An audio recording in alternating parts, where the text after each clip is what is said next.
2025 പുത്തൻ പ്രതീക്ഷകളും സ്വപ്നങ്ങളും സർവ്വ ഐശ്വര്യവും നിറഞ്ഞതായിട്ട് എല്ലാവർക്കും പുതുവർഷത്തിന്റെ എല്ലാവിധ മംഗളങ്ങളും.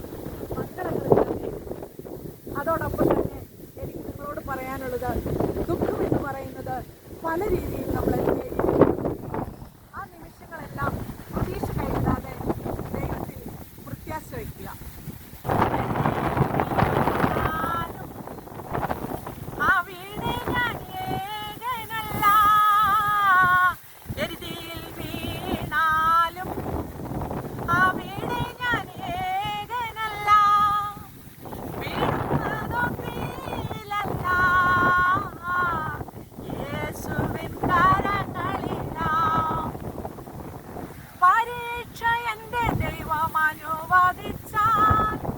പരിഹാരം എനിക്കായി കരുതിയിട്ടുണ്ട്.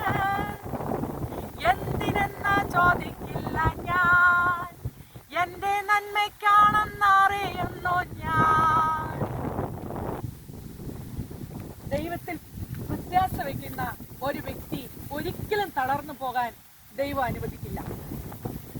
സന്തോഷം എന്നത് നമ്മൾ ഉണ്ടാക്കിയെടുക്കേണ്ട ഒന്നാണ്. ഉദാഹരണമായിട്ട് 10 പേരുണ്ടെങ്കിൽ അതിൽ 8 പേർ നമ്മളെ കുറിച്ച് നന്മ പറയുകയും 2 പേർ നമ്മളെ കുറ്റം പറയുകയും ചെയ്താൽ സ്വാഭാവികമായിട്ടും നമ്മൾ ചെയ്യുന്നത് നന്മ പറഞ്ഞ 8 പേരെയും നമ്മൾ മറക്കും.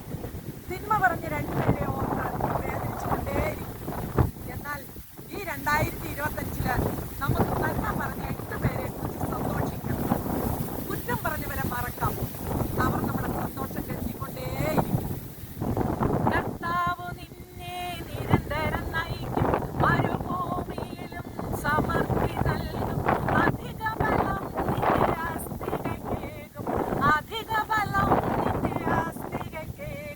നനച്ചു വളർത്തിയ പൂന്തോട്ടം പോലെ, ഒരിക്കലും വറ്റാത്ത തേനരുവി പോലെ, നനച്ചു വളർത്തിയ പൂന്തോട്ടം പോലെ, ഒരിക്കലും വറ്റാത്ത തേനരുവി പോലെ, നീ ആയിത്തീരും, തേനരുവി പോലായിത്തീരും, നീ ആയിത്തീരും, തേനരുവി പോലായി.